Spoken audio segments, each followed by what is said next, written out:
I'm watching this show, okay? I want y'all to stay with me through this entire review because this is sick. It's a sick show. So the show is called From, alright? So I've been watching this show. I started watching season 1. My friend put me on it, but I was like, you know what? It didn't seem that interesting. I finished season 1, didn't continue season 2 because I had to pay for it. I was like, it's not that serious, right? So then recently I got this new TV. My TV is much bigger now. Assessed with an upgrade. So I decided, because they had it on there, Amazon Prime. But you know what though? They had episode 1 on there. Season 1, episode 1. And then everything else you had to pay for. But they also had the MGM, which is I think that's where it's from. They were running this 7-day free. I was like, okay, well, you know what? Let me go back to season 1, episode 1. I started watching it again. So I said, you know what? Let me just give it a chance. Just the same thing I did with the show Grimm. I started Grimm like 3 times and I kept falling asleep on like season 1, episode 1. So then like a couple years later, I said, you know what? Let's give it a try. I was so upset when it finished. I was like, dang. So they're just gonna leave it like this, you know? So I said, you know what? Maybe this show's the same way. I started watching it over the weekend. I'm already in season 3. Now the show really had me thinking, which is the reason why I'm here, because y'all know when I start thinking, honey, I can't go to sleep. So anyway, so I'm watching the show and I'm in season 3. Hold on. Okay, season 3, episode 2, right?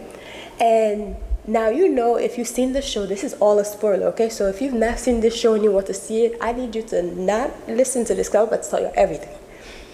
So, season 3, so y'all go ahead and pause the thing if you have not seen the show, because, yeah, like I said, season 2 ended with the mother, who's the mother of the youngest kids in the show, which is the little boy. He's so cute and so smart. I just want to grab his cheeks. And his sister, that mother, she basically started seeing these ugly little children.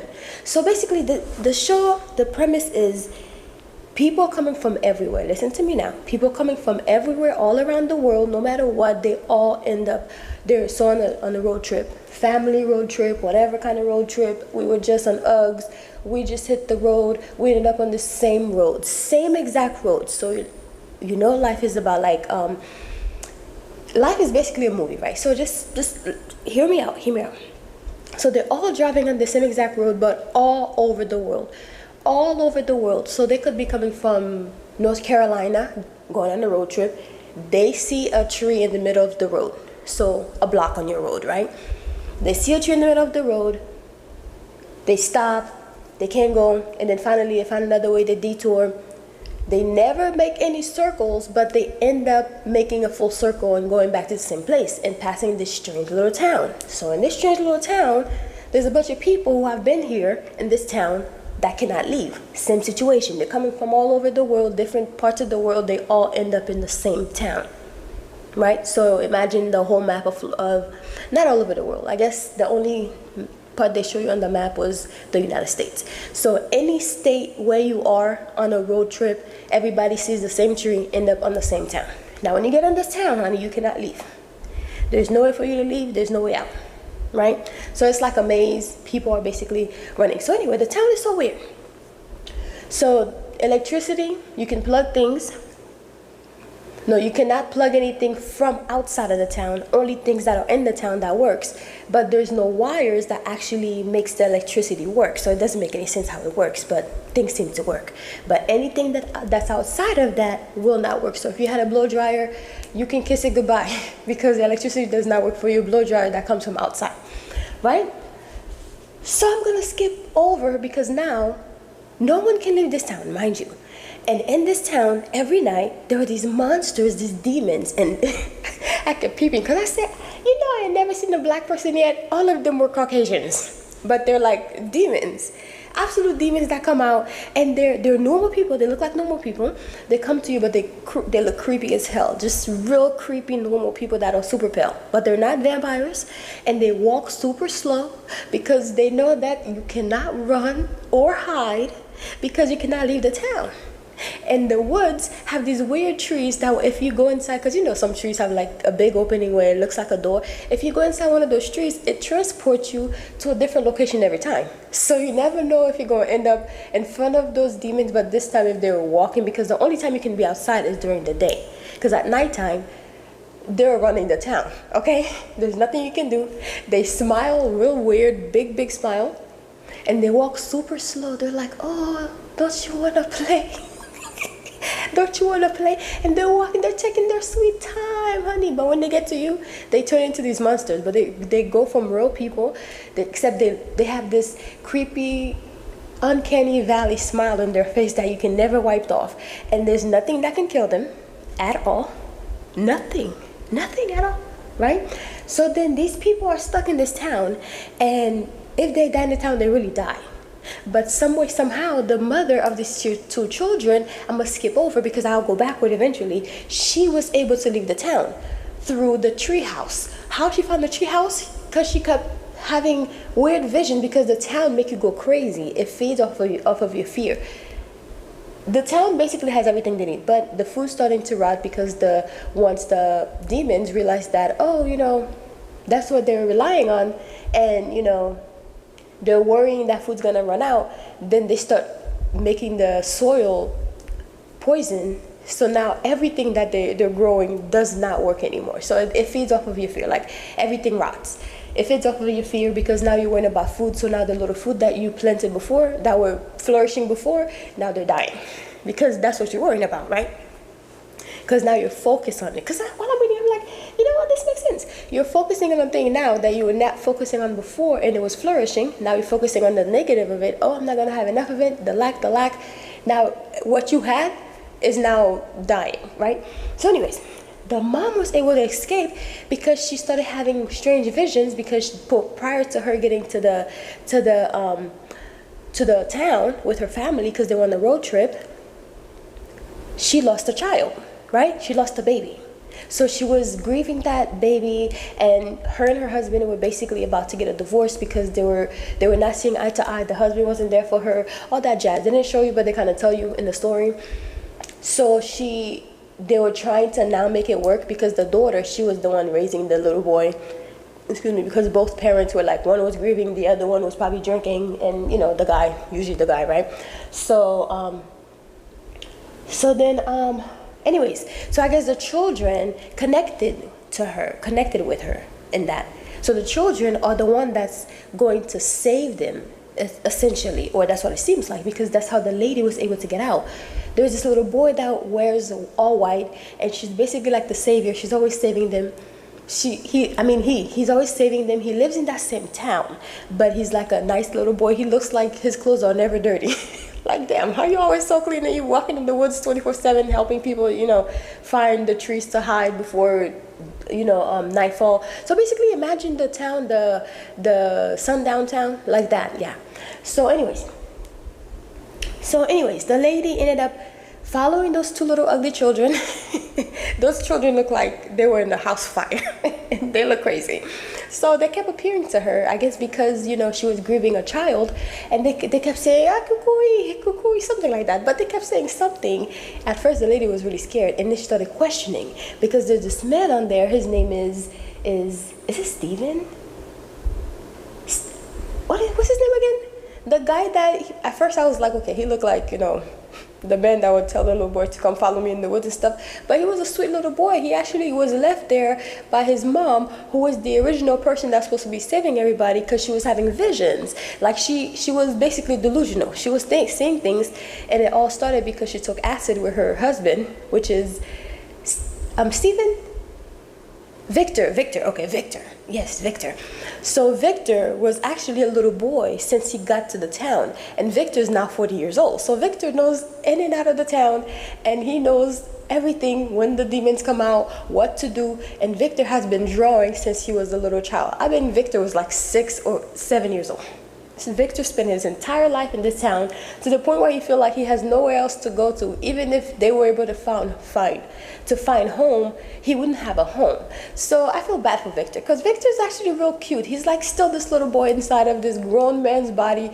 Just imagine a man that if he lived in your neighborhood, he'd probably say, you know what, he's probably the PDF files, because they just have a look. A lot of them have a look. Obviously not, you can't just go off of looks, but every time you ever seen them in movies, they always kind of look the same. That tall, skinny white guy with the long hair, ball cut, very weirdy. Like you see them, you're like, don't look at me. Those kind of people, but like deep down inside, yeah.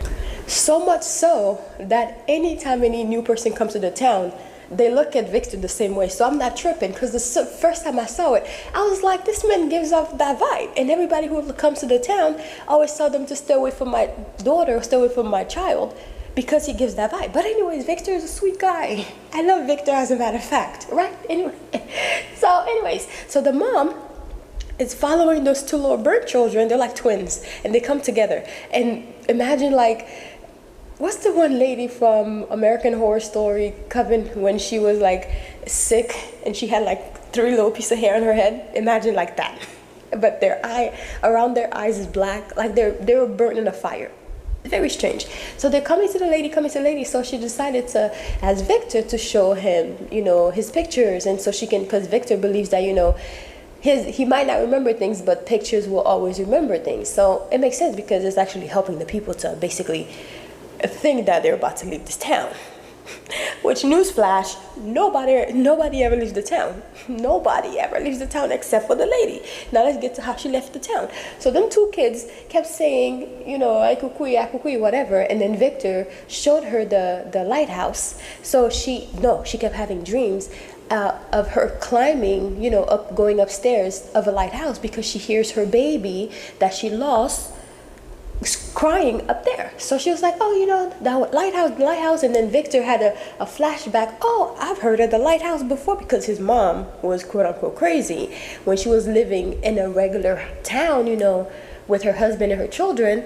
She kept having vision. She kept being shown like this strange town. So imagine, you having intuition, you seeing things in your mind's eye, but you're avoiding it, right? Well, the lady did not avoid it. She painted everything. So much so that she became so fixated on it, she had to go find the town, because she believed that she was chosen, that these people, she could see people who were living there before. I don't know how, but she had visions. She could see the people who were actually living there during that time. And she sees that the town, first of all, feeds off your fears. Demons come out at night to basically hunt you. And they don't necessarily hunt you, they just walk very slow to you. And they rip you apart into pieces while they enjoy it, okay? Very, very, yes. Like those vampires on Sinners. But worse, they weren't vampires. They were actual demons. Anyways, so, yeah. And it gives you hope, thinking that you eventually will leave. And then they wait until the last minute and snatch that hope right out. And people die every day, and you're just losing people. You're building friendship and you're losing people. Oh, it's so bad. But the show is so good, right? So, yeah, so the lady kept hearing the child screaming and crying. So finally she told Victor. So Victor was like, oh, the lighthouse, this is where it would be. So she went to go find those children, because she felt like it's a quest. Because the little boy, her son, not the one that had passed away before they got to the town, the little boy kept saying, he kept imagining it being a quest, pobrecito, right? He thinks like, if I think of it as a game, then I will eventually get out, because he was trying to be brave. But eventually he broke down and said, look, I'm scared as hell, because the way I would be like, what kind of fucking town is this where I can even be outside at 6 p.m.? That's crazy. And then on top of that, they're mocking you, because they're standing outside smiling at you. And then they were super slow to come to you, like they had no worry in the world just to come to you, right?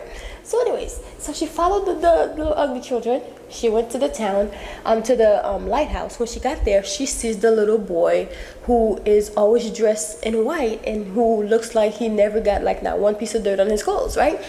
Kept wondering, how is his clothes so white? But anyways, living in the town, in the forest and stuff. So the little boy was like, oh, I'm so sorry, this is the only way. And he pushed her out the window, of the lighthouse. And that's how the episode ended. So she wakes up in the hospital. Apparently she fell somewhere. She was hiking.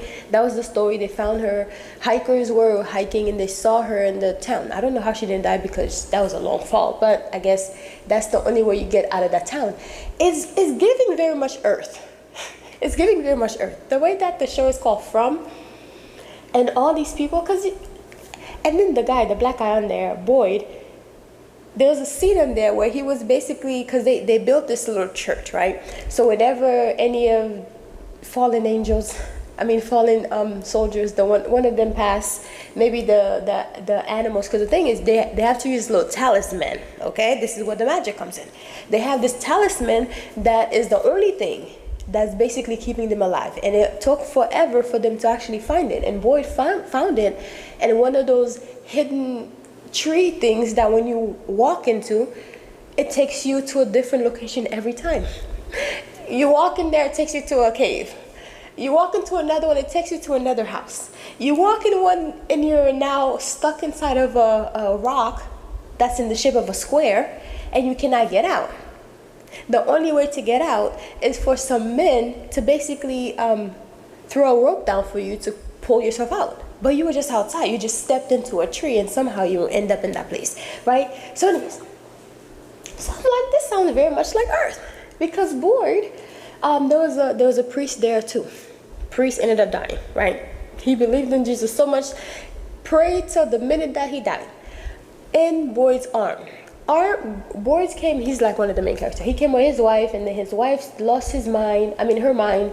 The son stopped talking to him. Anyways, so when the priest died, Boyd ended up going to the church because the priest ended up staying in the church. That's where he basically was safe. They each had a talisman, which is a talisman for protection, and it's an actual talisman with actual sigils. So when I'm watching, I was like, well, I be damned.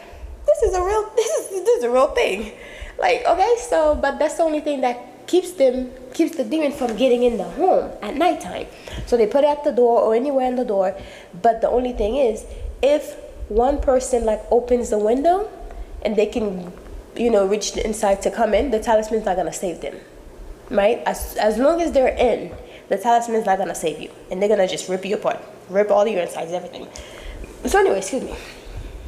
So they're protecting themselves with real witchcraft from demons that come to unalive them at nighttime, right? And then they have this church where they go to pray, but then they've been praying this whole time and people still die and everything still happens and nobody comes to save them. So Boyd got to the church because he was so upset that his friend died, the priest who's been literally giving him hope. And it broke him that Jesus was not saving any of them. All this praying they're doing, everybody prays, and same situation happened. They try to leave, things get worse. They ended up doing like an antenna and put it on top of the house to get some signal. One of the men who built the antenna heard somebody spoke. It wasn't one of them. Heard somebody spoke, and then a big old storm came and destroyed everything. Not only that, the storm came with like a poisonous rain that basically poisoned the whole soil. So now all their foods are dying. I'm like, okay, so what kind of sick game is this and who put this together? Okay? Because it's giving very much Earth. Everything that's happening is giving very much Earth. But some way, somehow the lady was able to escape, and she didn't escape. She ended up going home. Apparently her family has been looking for them for 6 months. So they basically thought they were dead. One of the girl who basically is the doctor of the town, she was in med school. She never got to finish. Somehow ended up in the same town. Now she's a doctor. She was also engaged to her fiance. Her fiance was a nurse, or is a nurse. Well, the fiance became an addict as a nurse. She became an addict, so she basically started taking morphine, just literally taking the syringe and squirting in her mouth. Crazy. Some way, somehow, the fiance ended up in the same town. She was about to go to rehab, and on her way to rehab, she ends up in the town where she found her fiance that she actually relapsed and started doing Uggs because she lost her fiance. Her fiance just disappeared. She was like, hey, I'm coming to have lunch with you, and then no fiance. 6 months later, no fiance. So she ended up in this town, and now she's thinking that her fiance has joined a cult, and that is the reason why she never showed up for lunch. Only to find out she lives in this fucked up town that she cannot leave. So now they're both stuck here.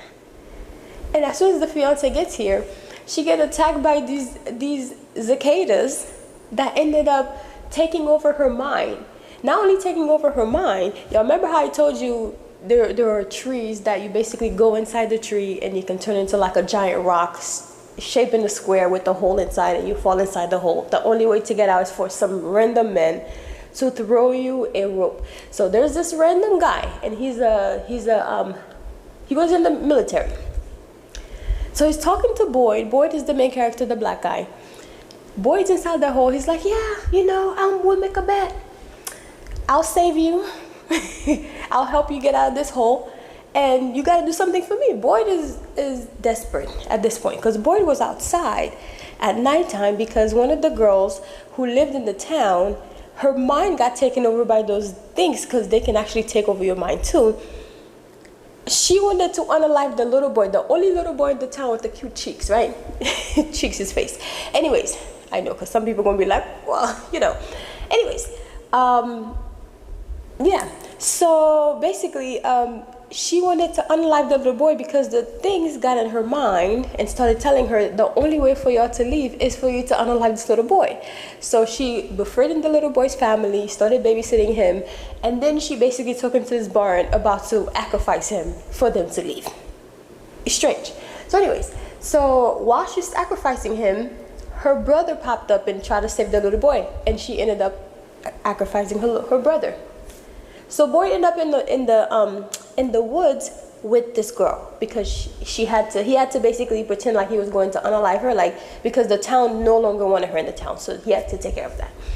While they're in the town, he's also looking for a way out, and that's when the girl pushed him into the tree to save him. She followed him. She ended up somewhere completely different. She went inside the same tree, went somewhere completely different. Boy ended up in that hole. Now we're back to the man who threw him the rope. Now this man is some way, somehow handcuffed to the walls, and all around him are other men who were handcuffed to the walls, but they already died, dry corpse, just there. So anyways, all these guys have already passed on. The man is still there. He hasn't eaten. He hasn't drank. God knows how long he's been there, but he looks very dry, just alive, very dry. So Boyd is climbing his way up. The man is talking to him. Oh, you gotta do better. Don't forget, we made a bet.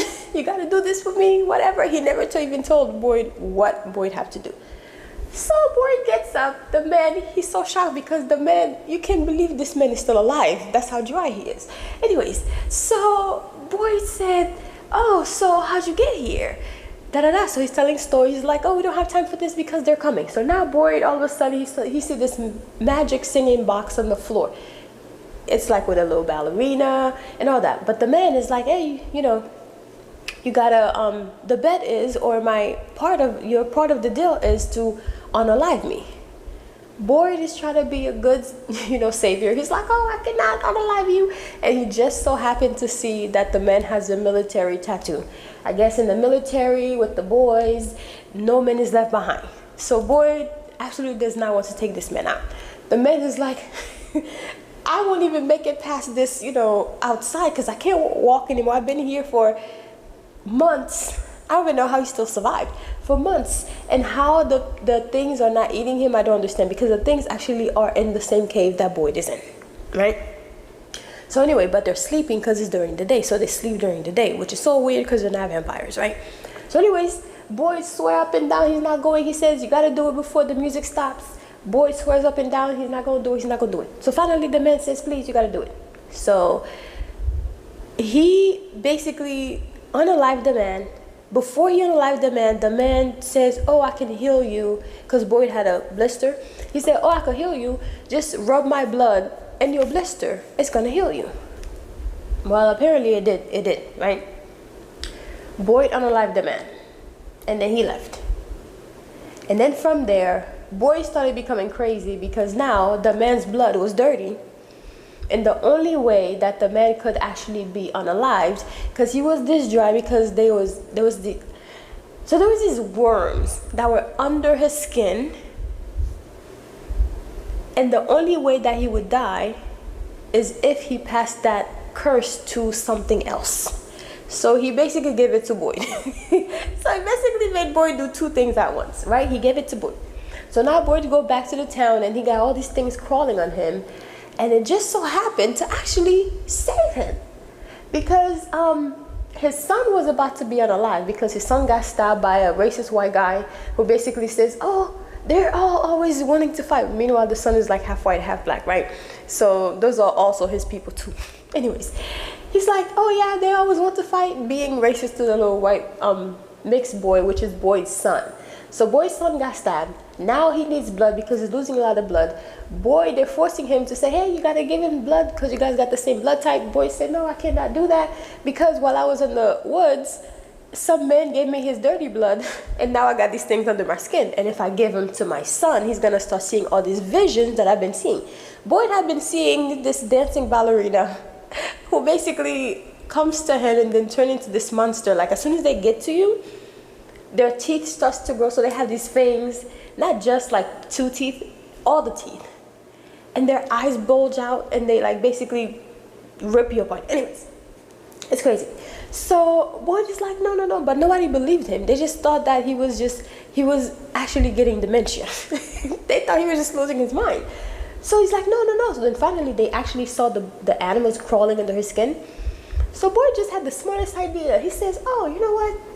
Since the blood is dirty and I have been seeing strange things, I'm gonna go outside, cut myself, because till this day they still have not look at me, till this day they still have not figured out a way to unalive these things. So these things are just out here. Every night they come out, they take 10 people, unalive 10 people, and then go back to sleep, and then they do it over and over again. It's like Groundhog Day in that place, in this town, in this world of theirs, right?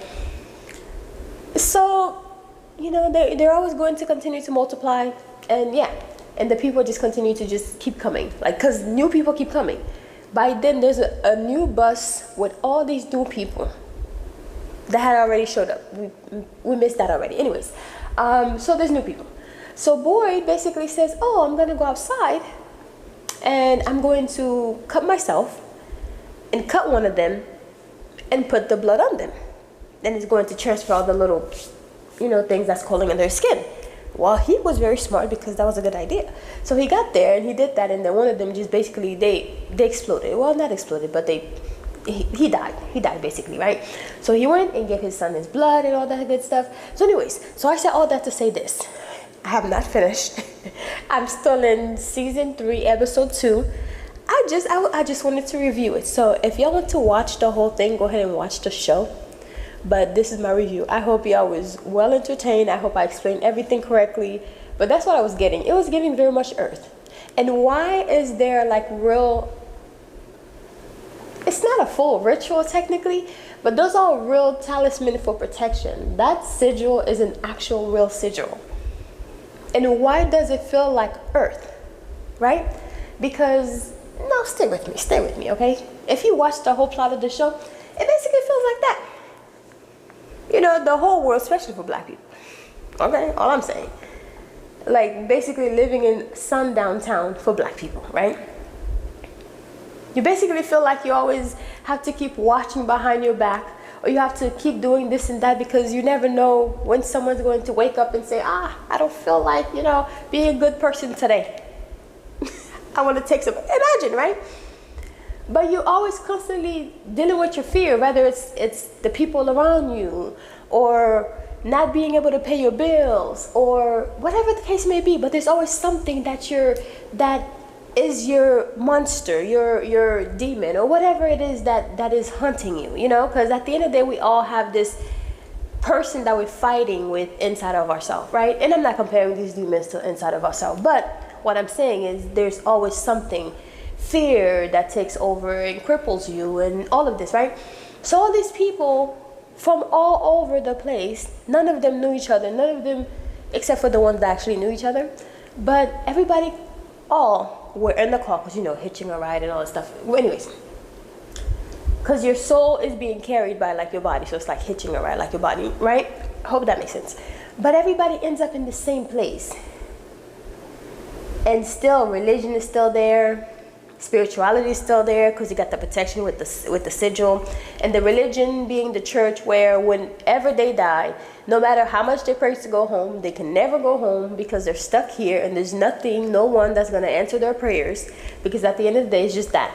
And you have this stage of this town, and 1 week they're happy because there's been like 7 days without any incident, because they actually keep counts, and it shows that. 7 days with no incident, you're happy, you're having fun with your family, and then like tomorrow you're burying one of them. It's giving very much real world. It's giving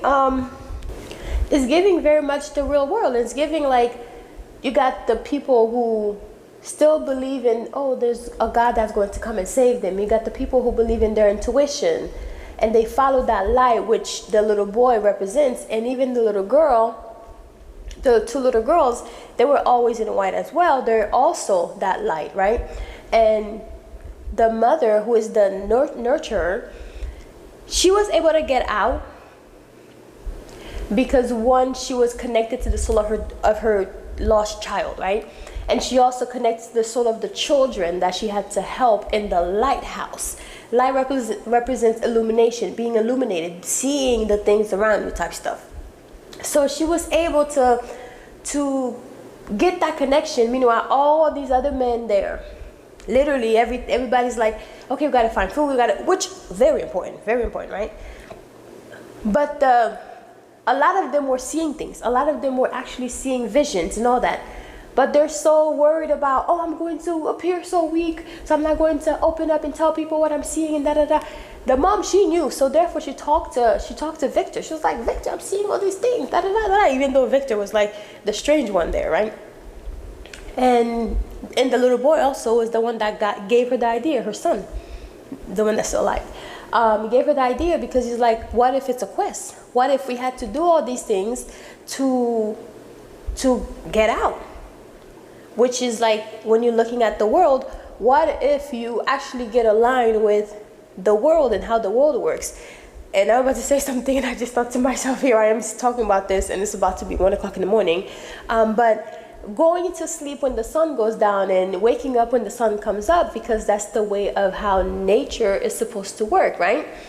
And just doing all these things, actually following your intuition, all that stuff, right? Because when I watch movies, I sit here, I'm like, okay, well, what was the purpose of writing this movie?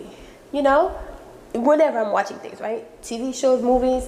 Like, what was the purpose? Because clearly somebody thought it was important enough to send this type of message, And maybe everybody's probably thinking, this is just a very entertaining movie or show. Yeah, that's true. But are there messages in the movies and the TV shows? Yeah, we talk about it all the time. If you're on this channel watching this, you already know this. Literally 333 on the timer as I'm saying this. But yeah, everything has a message. Everything has a lesson. When the girlfriend got there, she basically instantly thought, oh boy, you literally left me when you say you're going to meet me to join a cult. She basically thought it was a cult. Isn't majority of like religions cults, quote unquote? But they hate it. They hate when people say that. All I'm saying is, hey, a hit dog will holler type stuff, right? But yeah, so it's just a lot of things to really think about, because how did all these people from all over different places ended up on the road driving somewhere? And majority of the time it's because they decided to take a trip because things weren't going right in their life. So for example, the little Asian lady and her family, the husband had dementia. And he ran away. He basically, well, not ran away, but he left home. He couldn't find home. And his son had to go find him, and the mom and stuff, they all went to go find him. And they found him somewhere in this place where I guess that's where they used to go or something like that. And on their way back home, she was like, I'm so glad I found my husband. She was so cute, so happy. I was so sad when she passed. I was like, The husband, I didn't really get to know that much, right? But anyways, they were getting ready to go home on their way back, and they end up in that town. The family, the lady and her family, she lost a child. The husband was basically, not really being there for them, not supporting them. The little girl, the daughter, was the one raising the little boy because the parents were all over the place. Then they decided they were getting a divorce, so they went on the last trip to tell the children, and then they end up on that thing, right? So everybody was going through their own personal hell, their own personal stories, and all ended up here for some sort of reason. They all had a backstory where things weren't going right. The first Victor, his mom, basically came with her and him. I mean, him, and his sister, because what was it? The mom was having these visions of these people that were in this town, and she kept drawing them and telling her husband that she was basically going crazy based on what the man was, how he was explaining. And she ended up in that town. She ended up unalived. The little girl ended up unalived. Victor's the only one that ended up being 40, raised in this strange town where he feels like he had nobody back home to go to, even if he was able to get out. So he just kind of accepted his fate. Poor thing, he just accepted his life. You know what, hell, this is it. I'm just gonna have to count the days. Just count the days, because you never know when, right? So anyways, it's giving very much like real life, right? So anyways, all these people had a story, and they all ended up there. It's giving life. It's giving life. And it's called From. Yeah, because where are we from, Where are you from? Where is the next person from? It doesn't matter where you're from. We all are in this together. That's literally what it's giving. We all are in this together. It doesn't matter where you're from, because the end story will always be the same. There's only two things that you cannot escape. Well, I know. I would say one, but since you live in America, it's two things. Death and the tax man. No matter where you're from, no matter what you look like, because they all look different. Asian, half black child, and then, half black boy, Indian girl, Spanish, and there was another like fully black guy, and actually a couple black people there, white, all of them, but they were all fighting the same demon that was smiling in their face, the same demon that is smiling in their face. I tell you guys all the time, things are connected. It's giving very much the government and the people, smiles in your face, but truly, when they're really up close, if you really, really, truly know them, they're real demons, okay? And people are fighting against each other, just like the man who ended up stabbing the guy who could have died, right? Because he's a half black child, half black, I keep saying child, half black man. But because he was so so afraid that he was gonna die here just like everybody else, because the end, it happens to all of us. That's just it. You can't escape it, But he still found ways to make that man feel that much worse than being in that position, being in their own personal hell, that he almost unalived him with a knife, right? But it doesn't matter where we are, where we're from. We all are in the same place, fighting the same demons, and we're all in this together. All right, thanks for coming to my TED Talk. I feel like I said a whole lot. So talk to y'all later. Let me know what you think about this review. Bye. Did you know that the 7 sacrificed children in From have actually been hiding among the residents of the town this whole time? The first match is the girl found pinned to a tree in season 2. If you look closely at the wound on her forehead, it is identical to the scar on the ghost girl who reunited with Tabitha. The second clue is hidden in a small habit. In official stills, one of the ghost children shares the exact same finger clasping habit that Father Kotri had. It's a very specific physical tic that the show highlights as a clear link to his past identity. Miranda's drawings depict two children with symmetrical eye wounds. In the town, Elgin was stabbed in the eye by Sarah, while Clara was injured in the opposite eye by a bursting light bulb. It's a perfect match to the painting. The fifth and sixth children likely correspond to Marielle and Kenny. The long-haired ghost girl shares Marielle's distinctively pale complexion, while the East Asian ghost boy is the probable link to Kenny. This would finally explain why the monsters targeted Kenny's entire family but have never actually harmed him. That leaves the seventh child, who has never appeared alone in the series. They're likely the most important piece of the puzzle. Who do you think is the seventh child hiding in plain sight? Why do those monsters only come out at night? You should know by now that they are not afraid of sunlight. Remember the creature the sheriff and the doctor dissected? It was not harmed at all by the sun. The truth is, they only appear at night to protect something. Don't forget, the monsters always move slowly. We all assumed they couldn't run. But in the flashback in Season 3, when Victor's mother tried to enter the tree hole at night, the monsters became enraged. They sprinted toward her. They clearly do not allow anyone to enter the trees at night. I believe that only entering the trees at night allows you to reach the right time to save the children. Remember the tree Tabitha entered at the end of Season 2? She went into the bottle tree during the day, but she did not see any children inside the lighthouse. Instead, she met the boy in white at the top, who then pushed her off. The boy in white has always been helping people escape danger. This clearly means Tabitha came at the wrong time, so he sent her back to try again. Victor's drawings confirm this. In the picture he showed Tabitha, the lighthouse was surrounded by yellow trees. But what Tabitha saw was green trees. This proves that only by entering the tree at night can you see the real lighthouse that Victor's mother saw. If someone successfully crosses over and saves the children, the monsters will most likely cease to exist. That is why they always come at night, to stop people from entering the trees.